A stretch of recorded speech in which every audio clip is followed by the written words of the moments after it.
Short-sightedness, or myopia in medical terminology, is a condition in which the patient can see things up close clearly, but in the distance things are very blurry and glasses or contact lenses are required. Why does this happen?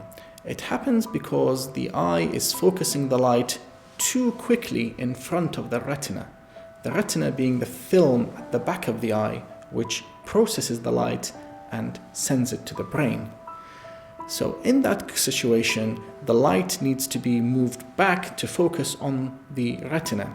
And this can be done in various different ways, using surgical procedures on the cornea or other procedures involving the lens of the eye.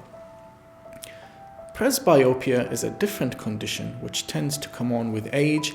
It typically affects people in their late 40s to early 50s, and it means that the patient can have difficulty focusing at different distances, in particular focusing from far to near.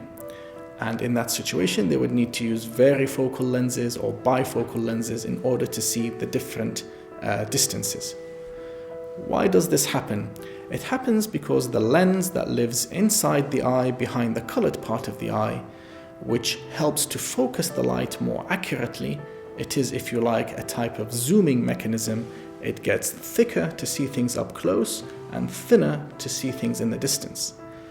However, as we all get older, this lens gets stiffer and it gets thicker, and the zooming mechanism stops working quite as well.